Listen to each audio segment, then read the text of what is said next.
Gold, trusted gold buyers. మీరు తాకట్టు పెట్టిన బంగారాన్ని విడిపించి ఈ రోజు ఉన్న మార్కెట్ ధరకు కొనబడను. మీకు వాళ్ళు కూడా తెలిసిపోతారు కదా వాళ్ళు ఒరిజినల్ కాదు అని చెప్పేసి. తెలిసిపోతారు మేడం. ఒరిజినల్ ఎలా ఐడెంటిఫై చేస్తారు మీరు? చిన్నప్పటి నుంచి వస్తుంది మేడం, అది మధ్యలో అయితే రాదు, చిన్నప్పటి నుంచే వస్తుంది. అప్పుడే వాళ్ళ బిహేవియర్ బట్టి కనిపెట్టేస్తాం మేడం. మీలో మీరు ఏం గమనించుకున్నారు అలా చిన్నప్పటి నుంచి? అంటే మేడం ఆ దేవుడు తలరాత, అది హార్మోన్స్ ప్రాబ్లమ్స్ మేడం. అంతే, హార్మోన్ ప్రాబ్లమ్స్. బొట్టు పెట్టుకోవాలనుకోవడం, బొట్టు పెట్టుకోవాలి, కాంచనా సినిమా లాగా అలానే అనిపించేదా మీకు? మేడం. ఓకే, నేను తప్పుగా అనుకోవట్లేదు, తెలుసుకుందాం. అంటే వయసు పెరిగే కొద్దీ, బుద్ధి వచ్చే కొద్దీ అప్పుడే అర్థం అయిపోతుంది మేడం. నేనైతే అసలు అబ్బాయిల దగ్గర మాట్లాడేదాన్ని కాదు, అమ్మాయిల దగ్గర కూర్చునేదాన్ని, ఆడే తినేదాన్ని, వాళ్ళు ఓనీలు వేసుకునేదాన్ని, అట్లా చేసేదాన్ని చిన్నప్పుడు. వాళ్ళు ఏమనేవాళ్ళు కదా స్కూల్లో మిమ్మల్ని చూసి? చిన్నపిల్లోడు కదా, తెలియదులే పాపం ఆడుకుంటున్నాడు అనుకునేటోళ్ళు మేడం. ఓకే, అందుకే 10th తర్వాత ఇంక చదువుకోవాలనుకోలేదు? ఇంకా నాకు ఉండబుద్ధి కాలేదు మేడం. ఫస్ట్ అమ్మాయిలాగా మారిపోవాలని చెప్పి వెళ్ళిపోయారు. ముంబైలో 4 సంవత్సరాలు అక్కడే ఉండి మా వాళ్ళలో భిక్షాటనకి వెళ్ళేదాన్ని మేడం. మీ అందరికి మంచిగా ఇట్లా సపోర్ట్ చేసుకుంటారు కదా, ఒక ఇల్లు లేకపోతే మన ఇంట్లో ఉండొచ్చు అని చెప్పేసి? అది మాత్రం చాలా ఉంది మేడం. ఎక్కడికక్కడ సర్దేసుకుంటారు మీకు కావాల్సిన. చాలా మంది బయట బాడీలు వేయారు మేడం మాకంటే. అవునా? మా వాళ్ళకి ఇప్పుడు కూడా ప్రాబ్లం ఉందా? ఇప్పుడు కూడా ఉంది మేడం. ఎందుకు ఇవ్వరు? అంటే ఇక వీళ్ళు ట్రాన్స్జెండర్స్ కదా, అబ్బాయిలు ఎవరంటే వాళ్ళు వస్తుంటారు పోతుంటారు అని చెప్పి అలా మాట్లాడి, గలీజ్గా మాట్లాడి కొంతమంది ఇవ్వరు మేడం. ఈ అబ్బాయిలు వస్తుంటారు పోతుంటారు అంటే మీరే అన్నారు నిజంగానే చేస్తారు, జరుగుతాయి అని చెప్పేసి. కొంతమంది ఉన్నారు మేడం అట్లా. అంటే ఆ లెక్కను చూస్తే 2 విధాలుగా మాట్లాడుకుందాం. ఆ అబ్బాయి వాళ్ళకి ఒక ఫ్యామిలీ ఉంటది, ఆ ఫ్యామిలీకి కూడా మీరు ఇబ్బంది కలిగిస్తున్నట్టే. ఆ అబ్బాయి ఇక్కడికి వస్తున్నాడు అంటే మేడం మేమంతకు మేము మీద పడైతే అబ్బాయిలని అయితే మేము ఏం చెయ్యం మేడం. ఎందుకు లేదు, లారీల దగ్గర నిలబడి చాలా మందిని రమ్మని చెప్పి అడుగుతూ ఉంటారని కూడా విన్నాను. అంటే నువ్వు సెక్స్ వర్క్ గురించి మాట్లాడుతున్నారా మేడం? నేను లైఫ్ టైం గురించి మాట్లాడుతున్నా. అంటే అది మీద పడేది అంటే వాళ్ళు బిహేవియర్ బట్టి వాళ్ళు కూడా చేసింటారు మేడం అట్లా. ఓకే, కొంతమంది ఉంటారు, కొంతమంది ఉండకపోయినా నిందలు పడుతూ ఉంటారు. మిగతా వాళ్ళు చేసినప్పుడు మీకు తప్పులు చేసేటి వైరల్ చేస్తారు కానీ మా ట్రాన్స్ కమిటీవి మంచి చేసేటి మాత్రం వైరల్ చేయరు. ఏం మంచి చేస్తారు బేసిక్ గా? అంటే బీద వాళ్ళకి అమౌంట్ సాయం చేస్తూ, పిల్లలకి అన్నం పెట్టిస్తూ. అవునా? చాలా మేడం. ఇప్పుడు మా గురువు ఉంది, బల్లారి చాంద్రని మా గురువు ఉంది. ఆమె చాలా మందికి అన్నం పెడుతుంటుంది. నెలకు 3-4 సార్లు ఖచ్చితంగా అనాథాశ్రయంకి ఖచ్చితంగా భోజనాలు పంపిస్తూనే ఉంటుంది. అనంతపూర్లో ఆసిఫ్ అమ్మ అని ఉంది మేడం, అనంతపూర్ జిల్లాలోనే, అనంతపూర్లోనే. ఆమెకి ఎవరికైనా కొంచెం ఆపద వచ్చిందంటే 50,000, ₹1,00,000, 2 లక్షల వరకు ఇస్తుంది మేడం. ఓకే, అంతంత డబ్బులు ఎక్కడి నుంచి వస్తాయి ముందు మీకు? అంటే వాళ్ళ నాన్న ఆస్తి, అది వాళ్ళ నాన్న ఆస్తి నుంచి అట్లా సాయం చేస్తుంటారు. ఇందాక మీరు అన్నట్టే మంచోళ్ళు ఉంటారు, చెడ్డోళ్ళు ఉంటారు, రౌడీ చీటర్లు ఉంటారు అన్నట్టు, మీ మొత్తం బ్యాచ్ లో 2-3 మంచోళ్ళు ఉండగా మిగతా వాళ్ళందరినీ మంచోళ్ళు అని తీసుకోలేరు. ఆ 3 చెడ్డోళ్ళు ఉన్నా ఆ చెడ్డగా ఉన్నదే హైలైట్ అవుతుంది, ఎందుకంటే చాలా పెద్ద గొడవ చేసేసి చాలా పెద్దగా వైరల్ అయిపోయేలాగా చేస్తారు కాబట్టి అదే ఇబ్బంది ఉంటుంది. కాబట్టి ఇబ్బంది పడ్డ వాళ్ళలో ఒకానొక టైంలో నేను కూడా ఉన్నాను కాబట్టి నాకు ఇంకా అది నేను ఇప్పటికి బేసిక్గా ఎప్పుడు కనిపించినా సరే డబ్బులు ఇస్తాను, లేకపోతే లేదమ్మా సారీ అని కూడా చెప్తాను. కానీ అలా ఇబ్బంది పెట్టే వాళ్ళు ఉన్నప్పుడు చూసినప్పుడు మాత్రం ఆటోమేటిక్గా అందరికీ కోపం వచ్చేది, ఎందుకు అలా చేస్తారు అన్నట్టు. అంటే భయపడతారు బేసిక్గా, వాళ్ళు ఏమైనా శాపనార్థాలు పెడితే అవి నిజం అవుతాయి అని చెప్పేసి భయం చాలా మందికి ఉంటుంది కదా.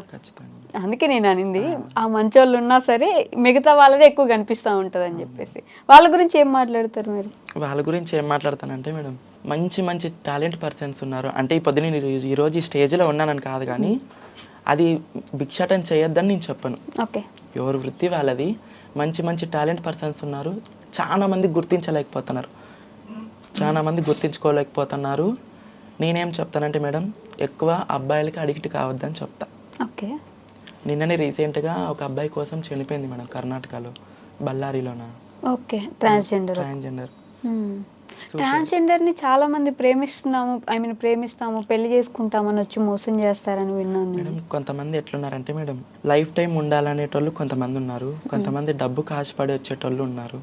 మీ దగ్గర డబ్బు? మా దగ్గర డబ్బుకి, ఇప్పుడు మా దగ్గరికి వస్తే ఆటోమేటిక్గా వాళ్ళ దగ్గర మందు ఉంటుంది, అన్నీ ఉంటాయి, వాళ్ళు తినిపిస్తారు, తాగిపిస్తారు, డబ్బు ఉంటుంది, సుఖం ఉంటుంది. మనమే ఊరికే కూర్చొని ఉండొచ్చు, వాళ్ళు ఊకే నటించుకుంటూ ప్రేమించేటోళ్ళు ఎక్కువైపోయినారు మేడం ఈ మధ్య. ప్రేమిస్తున్నామని చెప్తే అన్నీ ఇస్తారు మన కోసం అని చెప్పేసి. అవును మేడం. ఎందుకు అలా నమ్మేస్తారు అంత ఈజీగా? మరి పని చేత కానోళ్ళు. పని చేతగానోళ్ళు అట్లా చేస్తారు మేడం ఎక్కువ. ట్రాన్స్జెండర్స్ కమ్యూనిటీ మీరు ఎందుకు అలా నమ్మేస్తారు వాళ్ళు వచ్చారు నిజంగా అంటే మేడం ప్రేమిస్తున్నారని? అమ్మ నాన్న ప్రేమకి చాలా దూరంగా ఉంటారు మా వాళ్ళు. మ్యాక్సిమం అయితే అమ్మ నాన్న ప్రేమకి చాలా దూరంగా ఉంటారు. వాళ్ళు పెట్టే మాటలకి అట్లా మునిగిపోతారు ఆ ప్రేమలోకి. నాన్న నాన్న అనుకుంటే నెత్తిమీద చేయి ఊపుతారు. నవ్వుకుంటూ చెప్తున్నారు కానీ ఇది చాలా మంది నేను అంటే యూట్యూబ్లో కూడా బాగా ఫేమస్ యూట్యూబర్స్ కూడా ఉన్నారు కదా, ఇట్లా బాయ్ ఫ్రెండ్స్ వదిలేసారు ఇబ్బంది పడ్డామని చెప్పేసి. ఏమోలేండి దాని గురించి అర్థం కాదు. సో మీరు ముంబై నుంచి వచ్చేసారు 4 years అక్కడ ఉండి వచ్చేసినాను మేడం. అక్కడే మీలో మీకు గొడవలు కూడా అవుతాయా? చాలా మేడం. అవునా? మంచి మంచి రౌడీ షీటర్లు ఉన్నారు మా దాంట్లో కూడా. ట్రాన్స్జెండర్స్ లో మేడం. రౌడీ షీటర్లా? మేడం. ఏం చేస్తారు రౌడీ షీటర్లు అంటే మా కమ్యూనిటీ మీద అటాక్లు చేసుకుంటారు మేడం. మరి అబ్బాయిల వరకు అమ్మాయిల వరకు వెళ్ళరు. ఇప్పుడు బ్యాచ్లు డివైడ్ అయిపోతాయి మేడం. 50 మంది బ్యాచ్లు డివైడ్ అయిపోతాయి. వీళ్ళ కలెక్షన్ ఎక్కువ వస్తే వీళ్ళకి తక్కువ అయిపోతుంది, వీళ్ళకి తక్కువ అయిపోతే వాళ్ళకి ఎక్కువ అయిపోతుంది కదా మేడం. అట్లా అటాక్లు చేసుకుంటారు ఒకరికొకరు. కలెక్షన్ విషయం వాళ్ళకి ఎక్కువ వస్తుంది, మా అడ్డలోకి మీరు వచ్చారు, ఇలాంటి గొడవలు కూడా ఉంటాయా? ఈ మధ్య ట్రాన్స్ చాలా ఎక్కువ అయిపోయినారు మేడం. బ్యాచ్లు డివైడ్ చేసుకుంటున్నారు. ఓకే. సో మీకు కూడా అట్లాంటి గొడవ అయింది? చాలా అయింది మేడం. అవునా? మీరు ఇక్కడ నుంచి వెళ్ళినప్పుడు వాళ్ళే కదా దగ్గర తీసుకున్నారు మేడం, లేదనట్లేదు. నేను వాళ్ళ గురించి అయితే నేను చెడ్డగా ఏం చెప్పను. మా గురువు దేవత, మా గురువు నన్ను బాగా చూసుకుంది. 33 చూసుకొని నాకు మంచి చెడ్డ చేసింది. ముందుకి జీవితం 33 అంటే సర్జరీ అట్లా అలాగా. అది ఆ ప్రాసెస్ కూడా నేను మధ్య వీడియోస్ లో చూస్తున్నాను. ఆల్మోస్ట్ ఒక లైఫ్ పోయి వస్తున్న ఫీలింగ్ ఉంటది. అవ్వదు ఇంకా సచ్చి బతికినట్టు మేడం. ఆ సర్జరీ చేయించుకొని వస్తే మళ్ళీ సచ్చి బతికి వచ్చినట్టు. చాలా రోజుల వరకు పెయిన్స్ ఉంటాయంట కదా? 41 days మేడం. ఓకే. ఇంట్లోంచి బయటకు రాకూడదు, ఎవరిని చూడకూడదు, కింద ఏం బెడ్షీట్ ఉండదు, ఏముండదు, బండలపైనే పడుకోవాలా, అబ్బాయిల్ని చూడకూడదు. ఎందుకు అలా? ఆ రూల్స్ అని ఎవరు పెట్టారు? ఆ పూర్వకాలం నుంచి వచ్చింది. ఇంకా అది కంటిన్యూ చేస్తానే ఉన్నారు ఇప్పటికి. 41 days కి గంగ పూజ అని చెప్పి బయటకు వచ్చి చేస్తారు. గంగ పూజ తర్వాత మాతా పూజ అని చేస్తారు. మా గురువు వచ్చి నలుపుసల దండ కడుతుంది. నలుపుసల దండ కట్టి మెట్టలు వేస్తాం. మీకు మీరే పెళ్లి చేసుకుంటారు? మాకు మేమే పెళ్లి చేసుకుంటాం. మీకు అసలు మొత్తం ఒక కమ్యూనిటీ పెట్టేసుకుంటారు కదా, ఇంకా బయట వాళ్ళని ఎవరిని రానివ్వరు. అదొక చాలా పెద్ద విషయంగా కనిపిస్తుంది. మీకు మీరే గొడవలు కూడా పెట్టుకుంటారు. ముంబై నుంచి గొడవ వేసుకుని? అంటే ముంబై నుంచి గొడవ వేసుకొని రాలేదు మేడం. కోవిడ్ టైంలో ఊరికి వచ్చా. ఓకే. అక్కడ ఉన్నారు కదా, ఎవరూరిని వాళ్ళకి పంపించేసినారు. నేను గుంటకల్కి వచ్చా. అప్పటికే నాకు ఒక ఫీలింగ్ ఉండేది, నేను భజన వేయాలా, నేను ఒక స్థాయిలో ఉండాలా, ఇది వద్దు నాకు అని చెప్పి గుంటకల్లో డోల్ మాస్టర్ మా అన్న అని చెప్పి అన్నని అడిగా, అన్న నువ్వు భజనకి వెళ్తావు కదా, నేను వస్తా అన్నా అని అడిగిన. రామ్మా, నువ్వేం బాగున్నావు కదా రామ్మా అన్నాడు. అప్పుడు ఇంకా లా ఉండేదాన్ని మేడం, లా ఉండేదాన్ని, ఇటు వరకు హెయిర్స్ ఉండే నాకు ఇప్పుడు. ఓకే. తోలుకొని పోయినాడు. 1 గంట సేపు అన్నా మేడం. వాటర్కి దప్పుకొని పారిపోయి వెనక్కి వచ్చేసిన మేడం ఊరికి. ఓకే. అంటే పాడలేకనా? ఆడలేక. ఓ, ఎగురుతూనే ఫస్ట్ టైం మేడం అంతమంది జనాల్లో మనం డాన్స్ ఆడాలంటే ఎట్లుంటది. ఇప్పుడు ఇక్కడికి ఫస్ట్ టైం వచ్చా, ఇప్పుడు మీరు ఉంటేనే నేను మాట్లాడలేకపోతున్నా. అట్లా అంతమంది జనాలు చూసి కొంచెం భయం పుడుతుంది కదా మేడం ఫస్ట్ టైం. వెనక్కి వచ్చేసిన మేడం పారిపోయి. ఏదైతే అది కానీ చెప్పి మరి నెక్స్ట్ టైం పోయినా. అక్కడి నుంచి వచ్చాక మీ మమ్మీ వాళ్ళ ఇంట్లోకి రానిచ్చారా? ఎక్కడి నుంచి మేడం?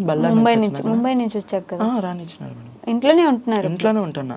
అవునా? డైరెక్ట్ ఇంటికి వెళ్ళిపోయినా. నాన్న అప్పటికే రారా నువ్వు రారా, ఒకటే కొడుకు కాదు మేడం, ఎవరికైనా ఎట్లయినా నా కొడుకే అనుకొని పిలుచుకుంటారు.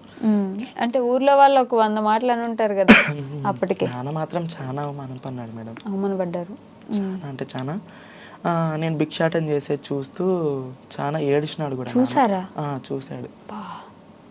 ఆయన లైవ్ లో చూడడం అంతకంటే నరకం ఉండదు కదా ఆయనకి. పైగా నా కొడుకు ఇట్లా షాపులు ఎక్కి ఇట్లా చేస్తున్నాడు అనే ఫీలింగ్ చాలా ఏడిచినాడు. అది నాతో చెప్పలేడు, మా అమ్మతో ఏడిచినాడు. మా అమ్మ నాతో చెప్పింది. ఊర్లో వాళ్ళు కూడా మాట్లాడి ఉంటారు కదా మీ నాన్నని? చాలా మేడం. మీకు తెలుసు ఇవన్నీ? తెలుసు మేడం. ఇంకా భజన ఫీల్డ్లోకి ఎంటర్ అయిపోయినా మేడం. 3వ భజనకి 3వ ప్రోగ్రాంకి డ్రమ్ పెట్టారు నాకు ఎగరమని. హైట్ ఎగరాల, ఇంత హైట్ ఎగరాలి మేడం. ఎగిరి దానిపైన భజన వేయాలా. ఇట్లా ఎగిరి దాని మీద నిలబడి పరిగెత్తుకుంటూ పోయి దాని పైకి ఎగరాలి మేడం. చేతిలో మైక్ ఉంటుంది, పరిగెత్తుకుంటూ పోయి దాని పైకి ఎగిరి దానిపైన డాన్స్ ఆడాలి మేడం.